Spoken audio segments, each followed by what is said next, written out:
You're listening to a podcast by the Perennial Leader Project. To learn more, visit perennial.substack.com. Greetings and welcome to In Search of Wisdom. On today's episode, my guest is Professor Emily Austin, the author of the new book, Living for Pleasure, an Epicurean Guide to Life. Living for Pleasure is part of the Guides to the Good Life series by Oxford University Press, and as many of you know, I'm a huge fan of the series. It's dedicated to the idea that philosophy can, as it was hundreds of years in the ancient world, a way of life. And Professor Austin's book is another wonderful addition to the series. In the conversation, Emily and I discuss finding philosophy, who is Epicurus and why his philosophy matters today, finding tranquility, pleasure, virtue, gratitude, the fear of death, wisdom in daily life, and much more. All right, without any further delay, please welcome the wise and gracious Professor Emily Austin. Well, Emily, welcome to In Search of Wisdom. Thanks for having me. It's a pleasure. Glad to have you. And today we're going to be talking about your new book, which is Living for Pleasure, an Epicurean Guide to Life. But before we get into the book, generally start with some sort of question around what initially started your search. And specifically, I'm always curious for people that are philosophers for a living, how did you initially find your way to philosophy? Yeah, I think we tell these origin stories to ourselves different ways, depending on what stage of life we're in. And I think a lot of philosophers tell this story and they start with their childhood. And I think that's natural because we think maybe we're philosophers by nature. And so there should have been signs early on that we were a philosopher. And I think I was really inquisitive, and my questions were big. So they were like about religion and truth, and adults have all these ways, I think, of discouraging you from asking those questions. And they're not always, not always explicit. So they don't say like, don't ask that question, but they do say, oh, well, that's a question you should ask later in your life. And I also grew up in a faith tradition that didn't reward inquisitiveness. Doubt was maybe even a sign that your soul was in mortal peril. And so I had to keep a lot of these questions about religion to myself just because you weren't supposed to ask them. In fact, there was this point where, I don't know, I was maybe in 9th grade or 10th grade, and I was in Sunday school. I grew up in Arkansas, and they gave us a book. And it was sort of like what you should think about these big topics like evolution and death. And I thought, well, finally, I'm going to get some answers. And the first week I had read and prepared and had all these questions, and I started asking them. And I noticed that the teachers were growing increasingly uncomfortable. And then they just canceled the book. So they had bought this book for everyone, and I destroyed like a month's worth of lesson plan because I was just asking questions they didn't want to answer. And so there were all these both subtle and overt indications that I shouldn't be asking these questions. And so we went to, I did find, though, I read a lot of novels, and I in retrospect, the stuff I was underlining in the novels is kind of embarrassing, but it was mostly the questions and philosophy. So I go back and I'm underlining actual questions. And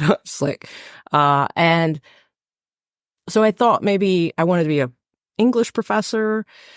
And then I got to college and discovered I didn't like literary theory. And I thought maybe I'd be a history professor.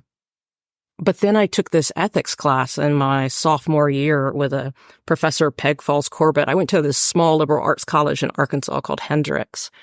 And it was strange because it was sort of, those questions were what you were supposed to be asking. So instead of just thinking, oh, you're permitted to ask them, it was the business of the class. And she was so intense and a force of nature. And I just thought, I want to do that. So I became a philosopher. And then I got into the profession later after sort of misadventures after college. And then I went to grad school and I hated it. I really hated it. In fact, I dropped out after my first year and eventually discovered that, if I made my peace with some of the stuff about the profession that I didn't like, that I could go back. And the main reason is I wanted to teach. So I got my doctorate and I did whatever writing I needed to do to get tenure. And it was only when I started writing this book that I sort of enjoyed writing philosophy again. But yeah, so I'm in it really to set up an environment for inquisitive students to ask big questions. And I think that's why they like philosophy, is it's one of the only places where you can do that in the academy. So it rewards a kind of behavior that wasn't rewarded when I was a kid. Sorry, that was a bit of a long answer. No, it's beautiful. I think that's really what I'm after with that opening question of how these insatiable searches, or whatever you might call something, get started. And I think probably many of the listeners will connect with some of those as we're growing up, some of those questions, even if it's not related to some sort of religion or spiritual nature, those other, big questions that we're kind of uncomfortable without having answers to, when these questions are maybe posed to elders. To follow up on something you said, though, I'm curious, you said, in grad school, you hated it. You didn't care for it. What, was there any particular reason or something that comes to mind? I mean, I don't want to insult the profession I'm now a member of, but I think it was, especially my program at the time, I think a lot of this has changed now, but philosophy was very antagonistic and competitive. And I thought I had come out of this college environment that was very supportive. And I went into an environment where people just wanted to destroy whatever anyone else said. So the method for a colloquium was for someone would get up and give an argument, and then people would just try to tear it apart. And the winner, and in fact, it was kind of competitive, was the person who asked the question that the person couldn't answer. And I just wasn't prepared for that. And it seemed, I don't know, it seemed not so much petty, but it did seem antagonistic in a way I didn't like. And so I quit. But this is sad, but I kind of realized I had always wanted to be a professor, and that was the only thing anyone would let me be a professor of at that point. And I went back to graduate school, and I had good friends and I enjoyed parts of it, but it was always with the idea that if I finished, I could get a job teaching. Yeah. So it's still, I mean, I got used to the antagonism. In fact, at this point, I think philosophers have realized that's turning people away from philosophy, and my department is very congenial. So people will ask difficult questions, but not in a with the intention of scoring points. Mm. Maybe that's a great transition to talk about this school of Epicurus. And maybe before we'll talk in a moment about who is Epicurus and maybe define some terms and things like that. But you talk about in the book of how these opponents of particular schools, and it seems like that still exists and is maybe part of human nature, of how this particular school is wrong and how this particular school is right. And I don't know, I'm into the overlap of maybe what are some of the consistent themes like across particular schools. So I guess my question is, like, in terms of this school of philosophy, why do you think it's maybe misunderstood? Why do we do that as humans? We have a tendency to maybe, point out how someone is wrong instead of maybe how someone is right. Yeah. So in my classes, I try to encourage my students. In fact, I kind of insist, this is not an encouragement, that they approach texts and views with what I call charity. It's this principle of charity. Mm. Most of these things that have lasted this long, the people who have those views have them for a reason. And that's true not just of, approaching ancient texts, but I think of interacting with human beings that we run into on a daily basis, right? So people have views for reasons. And just assuming that, this view is a non-starter, that there's nothing to be said for it, is a sign of lazy thinking to me. So I am surprised that even in academic philosophy, there's a kind of sort of non-reflective dismissal of Epicureanism.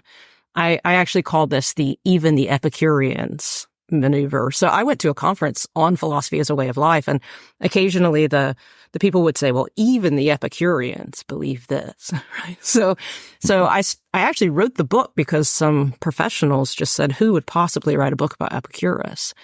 And I thought, well, they need a good defense. So part of the book was just to give them that charitable defense that no one wants to extend to them.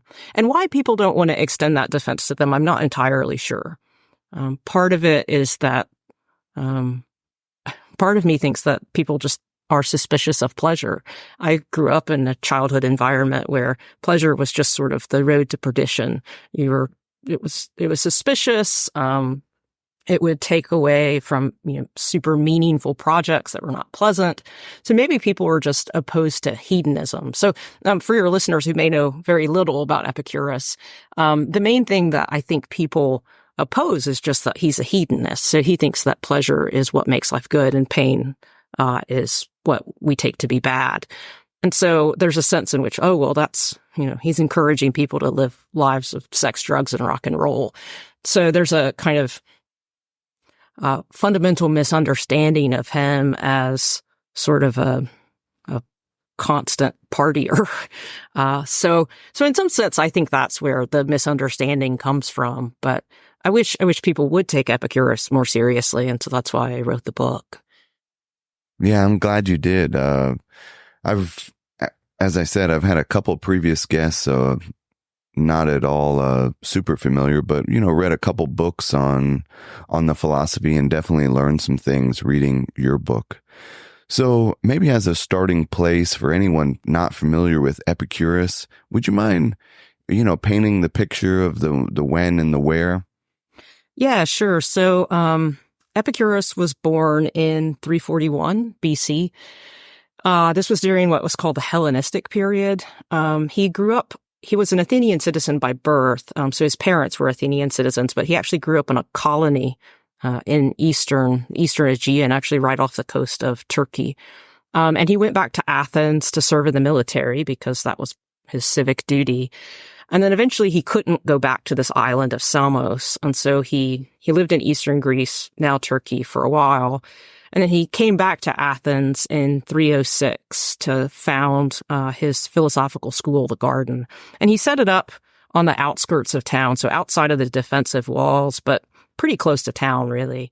And he and his friends and fellow philosophers kind of lived there together and philosophized. But they weren't like a commune. So they had private households, private possessions. And in fact, Epicurus thought having communal possessions in the way that, say, Plato or early Stoics thought you should was a way of showing you didn't trust your neighbors. So it was a sort of a sense in which you have a community of people who have shared beliefs, but not sort of shared possessions. It's not a hippie commune. So he set up this garden where he lived and practiced philosophy for the rest of his life. He died in 270. And he was, some of your listeners are probably familiar at least with the Stoics. And Epicurus entered Athens at the same time, really, as Zeno of Citium founded Stoicism. So they were really like contemporaneous head-to-head rivals. They lived in Athens on the same material circumstances and the same political circumstances. And so a lot of what you were talking about earlier, the resentment towards Epicureanism is born out of the fact that the Stoics and the Epicureans didn't get along, and the Stoics kind of won the day. And because they did, their resentment of Epicureanism kind of stuck around. So The Epicureans, one of the things, and this is, again, gets back to your question of why do people not like them? Epicurus was at root a natural scientist. So he thought that, all of the ethics and stuff grows out of his view of the natural world. And he had what we now consider an remarkably, almost unbelievably modern physics. So he was an atomist. He thought that the world was made of atoms and void. He thought that the world was not created by a divine being, that the world was not providential, so that things were not ordered by a divine being for the good. The atoms just sort of came together and created this world, and eventually they'll disperse. So he had a lot of views scientifically that would have been very controversial, in part because of their religious ramifications, right? That we weren't created by a divine being and that the world was not ordered for the good for us. And so even today, those views are very controversial. And so that was another reason that the Stoics were not fond of him. But what people know most about Epicurus is that he was a hedonist. Again, so he thought pleasure was the good and pain was bad. But that kind of also grew out of his science. So he was a very early adopter of evolutionary theory. So he thought that we were just like other animals, and that the animals we have today are the ones that survived over a stretch of time. And so just like other animals, we're pleasure pursuers and pain avoiders. The difference between us and other animals is we have these abilities to deliberate about pleasure and pain over the long term, because we're beings in time with a past, a present, and a future. And so he thought his hedonism was a kind of refined hedonism where you deliberated over time about what would produce the most pleasant life. And in that sense, he was a refined hedonist, but it came out of his view that we're just like other animals who pursue pleasure and avoid pain. So I guess if you were to say, who is Epicurus, you'd say he's mostly a natural scientist, and his hedonism and his way of living comes out of that conception of human beings as animals in a universe that was not designed. Well, thank you for that. That's a lovely introduction there. And I'm curious to stay with the idea of like defining terms as the title of your book, Living for Pleasure. Did they think about pleasure the same way that maybe we in modern times use the word? Yeah, I think they did. I mean, so Epicurus thought the fact that we enjoy pleasure and don't enjoy pain was just self-evident. He thought it didn't need a proof. It was just obvious, sort of like fire is hot, pleasure is good. And so he didn't even think he needed a proof for why, we take pleasure to be good and why it is the good. But I guess one thing to think about is, there's physical pain, but then there's also psychological pain. And there's physical pleasure, but there's also psychological pleasure. And Epicurus thought the really heavy lifting was done at the psychological level. And so psychological pain for us is primarily anxiety, right? So that's a phenomenon we're all very familiar with. And so in some sense, he doesn't have some really weird view of pleasure and pain, but he does have this view that the best way to achieve pleasure is in some sense to get rid of the background noise of anxiety, right? So he thinks we should avoid psychological pain. And the way to do that is both through strategic living, but also through minimizing anxiety. And the way that he thought we should do that is by regulating our desires. So I guess the short answer is, for him, the real work is getting rid of psychological pain and anxiety, which kind of frees up the space for enjoying the joys of life. But he does think that, the first thing you need to do is kind of get rid of that anxiety. And then once you reach a state he calls ataraxia, it's a sort of a state where you have the absence, or at least the minimization of psychological disturbance, and then the presence of pleasure. So I like to think of this as, he thinks that we have this state of sort of psychological flourishing or stability. So we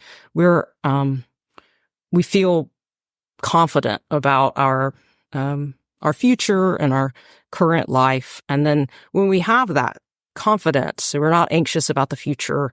We're not anxious about getting things that we need. Then that's a really good state. And then we can select these joys that kind of adorn life. So really, he thinks what we want is this tranquility. And part of tranquility is that then you can experience all of these small joys of living.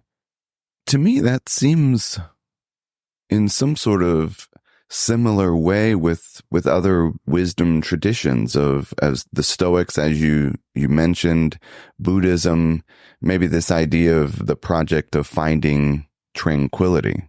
Are there some similarities? Yeah, I think there are some similarities. I mean, all of these traditions are trying to get you to a psychological state that's good. And then the question is, how do they do that? So one thing about Epicurus, so he thinks you're supposed to get rid of anxiety. And the way that you do that is by regulating your desires, right? And so if you desire something and you're unsure whether you'll get it, especially if you want it really badly, then that will cause you anxiety because you'll have this uncertainty. And so one way to get rid of anxiety, you might think, is just to get rid of all needs, right? Just say like, I don't desire anything. And once you don't desire anything, then you have no anxiety about getting anything. But I mean, that's a kind of scorched earth conception of needs. And Epicurus doesn't adopt that, right? So he thinks we really do have needs.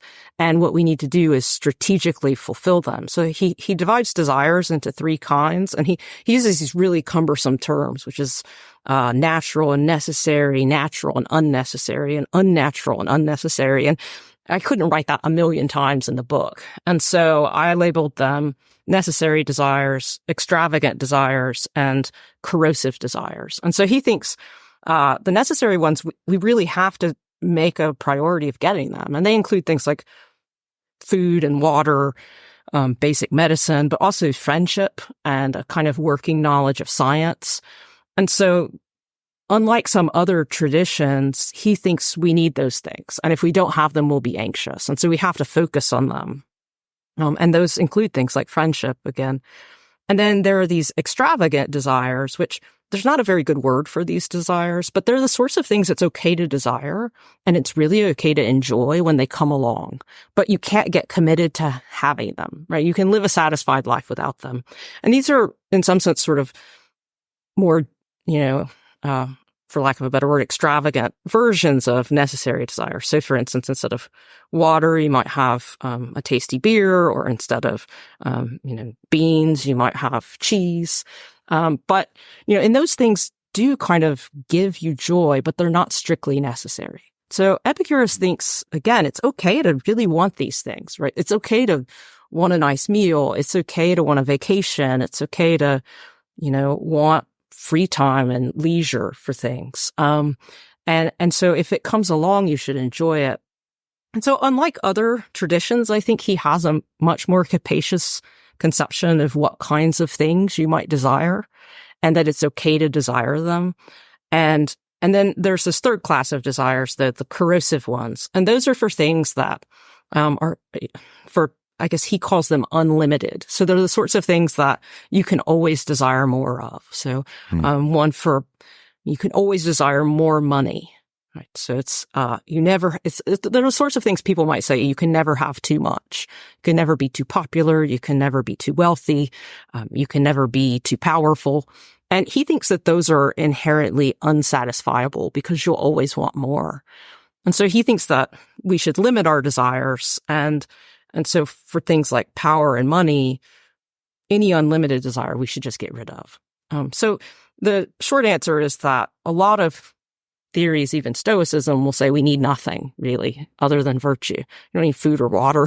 And that these other things are not sort of good or don't add value to life. And Epicurus thinks, no, a good piece of cheese is actually quite nice. And so you should enjoy it if it comes along. Just don't think your tranquility or the value in your life depends on it. As you're talking about it, I was thinking in maybe modern terms of maybe a decade ago, minimalism became popular. There's the tiny house type of thing of, how much space do you really need? Is there a connection? Would they be in the category of maybe modern day minimalism? I'm not really sure that they necessarily would. They would definitely think that you should be able to be happy as a minimalist if life circumstances make it the case that minimalism is what's available and easiest and least anxiety producing. But I don't think they would be committed to the idea that we must be minimalist, that we must all live in tiny houses or, retreat to the woods. But there is something to minimalism. I mean, I spent the summer living in this tiny wooden camper in Wyoming, and I had never done anything like that before. And I was there with a friend who, in fact, ran a tiny house company. So it's strange that you asked this question because I just spent the summer doing it. And it was very weird to come back to my house. It was almost like my actually quite small house seemed huge. And so there is a sense in which I think they would enjoy life in whatever circumstances they found themselves in. But they wouldn't say like, oh, I should have as little as possible. They would think if you're attached to a lot of stuff and you would be disappointed not to have it, then that's really bad. And if it turns out the only way you can get rid of those desires to acquire or to have more is to just leave that all behind and live in a wooden camper in Wyoming, then maybe that would be good for you. But I think if you can have stuff and not be invested in it and not think it's necessary, then I think he thinks you're fine. I just don't have an Epicurus in my mind as a scold, right? I think he thinks people find pleasure in a lot of different things. And as long as it's not harmful, then that's okay. It seems to connect with some of the stuff that the Stoics talk about, of maybe reminding themselves, like, even if it's this glass of wine is nice, but in the background, it's just rotten grapes, if you will. And, there is this thing of preferred indifferent, where it's appreciating it, but then reminding yourself that it's not needed. Yeah, I think there is a sense, though, in which, people have different views about what the preferred indifferents are. In fact, I think that's a place where a lot of Stoics go back and forth in a way that I don't think the original Greek Stoics really. In fact, they had a disagreement about whether the idea of something as a preferred indifferent makes any sense at all. But the main thing is that they didn't take those things to be good in and of themselves. And the Epicureans think pleasures are good, right? So there is a sense in which, like you might be enjoying, and I guess the other thing is that, so there's this idea of, I think that the Epicureans and the Stoics might agree, wine is nice, but not necessary for happiness. But the Epicureans do think some stuff is necessary for happiness. And the Stoics don't, They think you can be chained to a wall, starving, friendless, and they want to continue to insist that you have everything you need for happiness as long as you have your virtue. And the Epicureans think, no, you need stuff. We're animals and we have needs. And so, the Epicureans would at least say, oh yeah, so I can do without wine, but I really need water. The Stoics were like, no, I don't even need that. So yeah, there are some similarities. Neither of them is going to think that you have to have luxuries. But the Epicureans can say, well, they're good though. Yeah. Well, maybe we can transition into friendship, because that seems to be an important, aspect of this guide to life. What would you say, Epicurus can teach us moderns about friendship? Yeah, so you're right. Friendship was central to Epicureanism. And Epicurus was actually a horrible writer. His Greek is really bad. And in fact, Cicero mocked him for that. Lots of people they treated Epicurus as though he were a bit of a simpleton. And I don't know whether, that's just because of the way he wrote Greek, but his Greek is very, almost turgid. And so one of the only times he waxes poetic is when he talks about friendship. So he'll say something like, friendship dances around the world, telling us to, awaken to blessedness, and that in fact, it's the greatest contributor to happiness. And so this is actually what I think my students and I think readers probably find most interesting is Epicurus's treatment of friendship, because he thinks we need them for our happiness. So again, going back to the Stoics, right? We don't need friends. Right? There are no needs. Right? Friends are a preferred indifferent. Like, it's good to have them, but I could do without them. And Epicurus would think that's insane. In part because we're dependent creatures. We're not self-sufficient. And also because we get a lot of joy from interacting with at least people that we trust and cherish. So I think just this idea that we need friends, is crucial to Epicurus, and we're not resilient or self-sufficient. And then the other thing is that I think culturally, if you look around, all these people are announcing there's a loneliness epidemic. We don't have friends.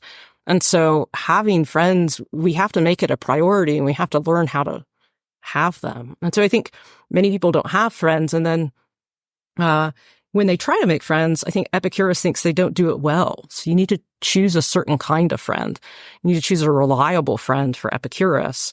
So this idea that the thing that matters most is that you can trust your friends. You can trust them to be there for you. You can trust them to, look out for your well-being. And a lot of people choose friends that they can't trust. And then Epicurus also thinks that part of trusting someone is that you value the friendship for reasons the person controls and that are stable. So let's just say, take this corrosive desire for wealth, right? If I choose a friend because they're wealthy, then, when they stop being wealthy, then I might not be friends with them. Or, drinking buddies are an ideal case of this, right? So if you get together to drink and one person stops drinking, then the friendship loses its basis. And so Epicurus thinks you want friends you can trust who value you for stable reasons, like your kindness or your reliability or your generosity. And so a lot of people choose friends based on power or the desire for wealth or status. And Epicurus thinks those are unstable friendships. So Epicurus thinks we don't have friendships. And when we do, we often choose them poorly. And then even those people who make good friends, right, who have these valuable friends, they often don't prioritize them. So Epicurus thinks that one of the things that gives just temporary joy to our life or transient joy to our life is just time we spend enjoying our friendships. But then also he thinks that when we suffer misfortune or undergo trials, our friends will be there for us, but also what we do to get through them as we reflect on the pleasures of our lives. And most of those pleasures he thinks come from experiences with our friends. So we remember these things we did, whether it was, an afternoon in the park or going to a concert, a long personal conversation. And if you don't prioritize your friends, then you don't have those memories. So he thinks, we need the friends. We need to have a certain kind of friend, and then we need to prioritize them. And that way we'll have people there when we go through the bad times in life, and we'll have memories that help us deal with those bad times. So I think that his conception of friendship is just really rich, and meaningful. But I do as well. It seems to be such an important topic. I do this Monday newsletter where I try to bring in different, similar thoughts from people. And you think of Seneca, who's obviously someone you write in the book who quotes Epicurus often, writes very highly of friendship. Aristotle, the Buddha, many of these wisdom traditions place this value on friendship, but we don't necessarily connect it with wisdom. I'm curious, as a question, you were talking earlier about maybe the removal of desire, and relationships can be so tough, just like a friendship. Maybe there's this desire for your particular friend to behave in a particular way. So it's like it becomes this controlling, there's desire there. Any, practical tips or strategies that come to mind from Epicurus to have a healthy relationship as we, navigate life? So I guess first, Seneca didn't approve of Epicurus's model of friendship, and neither did Cicero. This was a big difference between the Stoics and the Epicureans. because Epicurus thought that part of friendship was being able to rely on your friends to be there. And so the Stoics don't like that kind of dependency, right? Because you depend on someone else. And they didn't like that. So they thought that friendship was an opportunity to exercise their own virtue rather than a kind of need that they had for other people. And so Epicureans are really distinctive in that they think you need friends for your own well-being. Now, as for practical strategies for choosing friends, I think one thing that I found interesting about Epicurus, and I think this is true, is that you kind of need to choose friends that are the sort of person you want to be, because the people who surround you are the people who really influence all sorts of little things. And I think that's why they kind of chose to live in a community. We're very susceptible to bad influences, I think. And so if you're choosing friends who you don't want to be, that's actually kind of a bad sign. So then in that sense, you don't have as many instances where you really wish your friend would do something else. But I do think that we do have to also recognize that human beings are flawed. And so when we want our friends to be perfect people, it just seems like an irrational desire, right? We just want them to be people who contribute goodness to our lives and that we can trust. So I think in some sense, one of the other things that, and maybe this is just my read on Epicurus, the Stoics have this kind of perfectionist model, and I don't think the Epicureans do. I think they think you try to live the best life you can given your natural limitations and dispositions and the environment you find yourself in. And so I don't think they expect your friends to be perfect. And if you did, that would probably just lead to disappointment. It's another way of having a corrosive desire to want something to be perfect, right? It can be better and better and better. And I think they think that's unhealthy. The topic of virtue has come up and comes up in this particular school, and the idea of living unnoticed, maybe, and as you mentioned, the garden is kind of outside of the city. I'm curious in terms of what that might look like today, and also the idea of virtue. You have a particular chapter on virtue, and you write, some critics of Epicurus thought he encouraged Epicureans to unreflectively memorize and recite his writings without concern of comprehension, and kind of this unfair criticism. And maybe, are there some unfair criticisms of Epicureanism around virtue as well that might come to mind? Yeah, I mean, I think that in some sense, the criticisms surrounding virtue are the ones that I consider perhaps the most fair. So there are some criticisms of Epicurus that I think an Epicurean has to kind of grapple with. And one of them is that Epicurus, he thinks pleasure is good in and of itself, and is the only thing good in and of itself, which means it's the only thing that's, I guess, good, not for what it produces. It's just good in itself. And he thinks that virtue is not that. So the Stoics thought virtue was intrinsically good. So for Epicurus, virtue is good insofar as it produces pleasure. But if it didn't produce pleasure, then it wouldn't be good. And he kind of just asserts that you can't live pleasantly without virtue. So it just turns out virtue is instrumental to pleasure always, just sort of magically, you might think. And I think that that's true. I think that you can't live without anxiety, without actively pursuing virtue. But there are some people who think, well, look, these psychopaths or sociopaths, right? What if they're perfectly tranquil and engaging in all of these reprehensible behaviors? So I do think that there's a fair criticism there, but I think that insofar as a normal person wants to achieve tranquility and joy, they need to be able to be a good friend. They need to know how to interact with people. They need to take risks for people to gain their trust. So they need to be courageous. So I do think that's a fair criticism, but I think Epicurus has an answer to it. So you asked about virtue. What was the other unfair criticisms? The other unfair criticism was this idea of memorizing or reciting his writings, which I've heard before, of just some of these maybe unfair criticisms that listeners may be familiar with. Yeah, so I think the reciting one, what's interesting is the later Epicureans distilled Epicurus's thought into this fourfold remedy, right? And Epicurus himself never did that. And so the fourfold remedy can come across as a little bit of a sort of like a mantra or something, right? So it's I think that in some sense, like that leads to this idea that you could just like chant to yourself some Epicureanism and be fine. But Epicurus, his writings are pretty rich and difficult. But I do think there's a sense in which, academics or philosophers tend to over-intellectualize what you need to live well.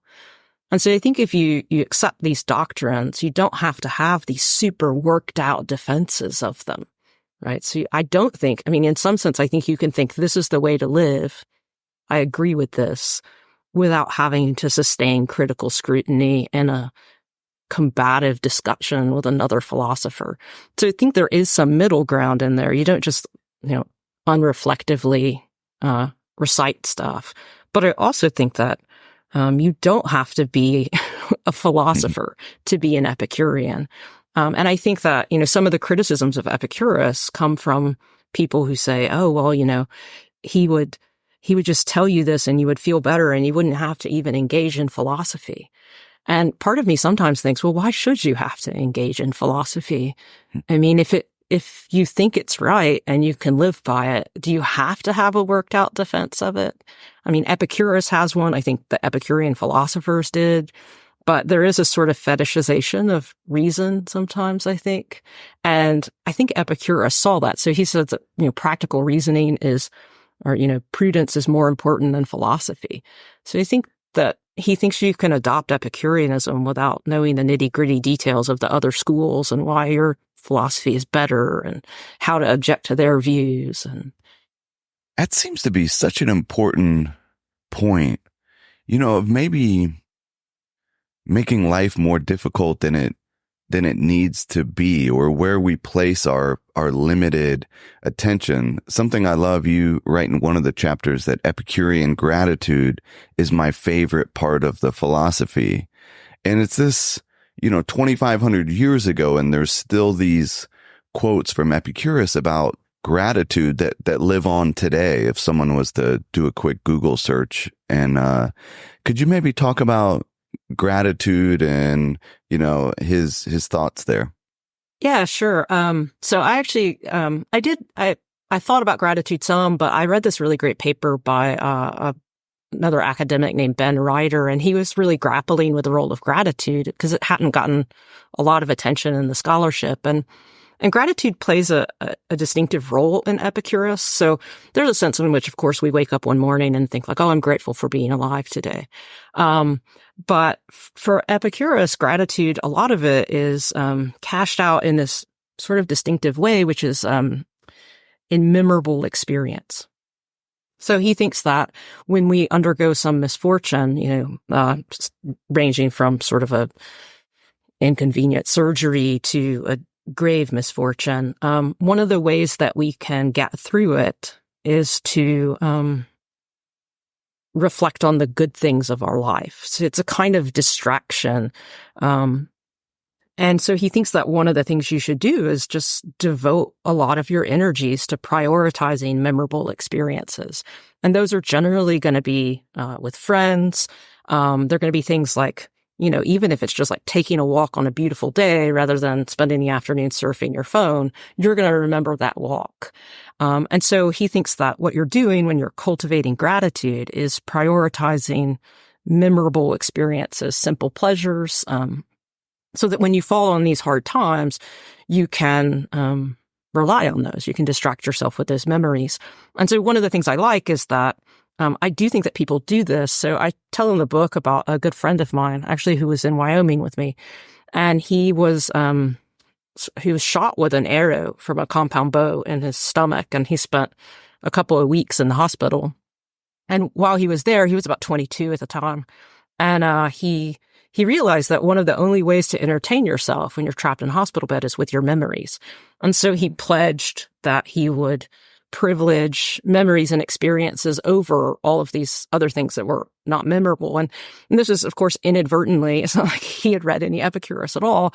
But that was a way of realizing this role of experience in Epicurean philosophy, both giving you pleasure during the day that you're grateful for, and then, building a life of gratitude that you can rely on during hard times. And that definitely sounds like practical wisdom to me. Yeah, it is. I mean, one reason it's practical is it's sort of a decision procedure. You can incorporate it into your day. You can ask yourself, is this memorable? Am I doing something I'll remember or value? And it's amazing when you start practicing that, you realize how many things that you do are completely immemorable, or how many times you pass up opportunities to do something small and memorable, to do something, completely inconsequential. So yeah, it's very practical in that it's one of those things you can incorporate into your daily life. Yeah. And you talk about this task of writing our own text against ingratitude. Could you speak to that for the listeners? I love this. Yeah, sure. So, at the end of the book, I kind of had to, make sense of how you might adopt some of Epicureanism in your daily life, in part because I wrote the book for a series put out by Oxford called The Guides to the Good Life. And I felt like there needed to be some guide part in it. You don't want to write a book about how to be an Epicurean and not tell anyone how to do it. And so there's a sense in which one thing you can do is just read Epicurus. And that's great because he didn't, probably did write a lot, but we don't have a lot. So you can do it really quickly. But the other thing is that Epicurus thought we all have sort of peculiar weaknesses, whether that's, in our nature itself. So some people are just more prone to fear, or a result of our background, our childhood or experiences. And so we all have sort of distinctive, peculiar struggles. And one of the challenges of being an Epicurean is becoming aware of those and trying to figure out how to get around them practically. So, some people have trouble with gratitude, or some people have trouble with, desiring a lot of money, or some people really want honor more than they would like. And so Philodemus, this Epicurean, thought that one way to kind of combat that is to figure out, what your particular problem is, and then try to write about why it's wrong. Right? So try to write a short treatise about, against ingratitude or against greed. And one of the things I discovered when I wrote the book, and this is kind of interesting, I wrote the book to be a defense of Epicureanism, but I didn't think of myself as an Epicurean. But, trying to inhabit Epicurus's thought and apply it to all of these practical things was super fascinating, because I had to work it out for myself. So, you think something, well, greed is bad, but then you think, well, why? And having to figure that out, why exactly he would think that and whether it was correct, was really meaningful for me. It actually kind of helped me make sense of a lot of the values I have. And so I assume that he thinks that anyone who did what I did would gain from it. So writing about your peculiar weaknesses and trying to make sense of them, I think it crystallizes a lot of stuff. I love that. I plan to do it here shortly, hopefully before the end of the year myself. Don't worry, I won't ask what your peculiar weaknesses are. But let me ask, as we start to wind down on time, you mentioned fear there early in the conversation, anxiety, and the fear and anxiety around death is something that, Epicureans are known for. So maybe if you could share a bit as a way to wrap up the conversation of, what we can learn on thinking about death. Yeah, so I think a lot of the attention that's paid to Epicurus on death focuses on this idea that, Epicurus, like the Stoics, actually, like a lot of the ancient Greek philosophers, didn't think the soul was immortal. So he thought that death is annihilation. And, one of the ways that people assuage their fear of death is to think that we're immortal. And Epicurus forecloses that option. And so he needs an argument for why you should not fear death, even though we're not immortal. So there's a famous argument he gives about why annihilation isn't bad, because when you're not conscious, it can't be bad. So you need to experience something for it to be bad. Death is the absence of experience, and so it can't be bad. Can't be bad or good, so there's no reason to fear it or hope for it. And that's where most of the attention on Epicureanism goes. And I think it's a famous argument. Lots of philosophers take it to be pretty much the central argument about death. But I think there's another feature of Epicureanism on death that gets much less attention, which is that this desire to live forever, or even the desire to live a really long time, is itself a kind of corrosive desire because it's unsatisfied, right? So if you think, I have to have tomorrow, and then I have to have the next day, then you're always going to be anxious, and you're always going to be unsatisfied, because what you're saying is like, this day, this life I have now is just not enough, right? And he thinks that the way that you get tranquility is to think, I have what I need, and this is a good life, what I've got. And if you think I need more, then you don't have that feeling. And so I think that actually part of getting rid of this desire to live forever, which is a kind of fear of death, is to think, no, life is pretty good. And it may not be great, but I've got what I need. I've got friends. I've got things I'm grateful for, and this is enough. And so in that sense, I think it's also not just an argument against, wanting to live forever immortally, but also just wanting a really long life, a kind of dissatisfaction with what you have. And, cultivating that attitude is really difficult, but I think if you can, it helps you deal with this, this anxiety you have that, you could even, die young. So there are those two elements of Epicureanism on death. And the one that I think gets less attention is this one about not wanting to live a really long time, not just like not wanting to live immortally. Yeah, it's really interesting as you describe that. It's in the corrosive desire category. Yeah, that makes sense. It definitely is. Well, I'm super grateful for your time, Emily. We're at this final wrap-up question that we ask most guests, and you can take this from a Epicurean view or really any way that you want to take it. And it's, how do you, define or think about wisdom in daily life? Yeah. So I think it's an interesting, it's a great question. Philosophers tend to say like, oh, well, I don't know, that's a constant search or something. But I do think that, going back a little bit to what we were talking about earlier with Epicurus, I think philosophers, we tend over time to over-intellectualize wisdom. So, Plato thought you needed to know the form of the good. And in order to know the form of the good, if you read the Republic, you actually have to understand a kind of math that had never been invented. So Plato says, well, you need this math, and it actually hasn't been discovered yet, but it's necessary for becoming wise. And the Stoics say the sage is rarer than the phoenix. And interestingly, they say that if you're not a sage, then you're unhappy. And you're just as unhappy as everybody else who's not a sage, whether, it's a vicious person or, someone who's aspiring to be good. Everybody's just as unhappy. And so there are these really austere views of wisdom that are super intellectualized. But I think I'm more drawn over time to the more common view, that pre-reflective view, that there are sort of wise elders. There are people who have gotten through life with experience and know how to interact well with other people and are comfortable with themselves and, don't desire honor and don't, they're just themselves. And so I think I'm actually more drawn to that now.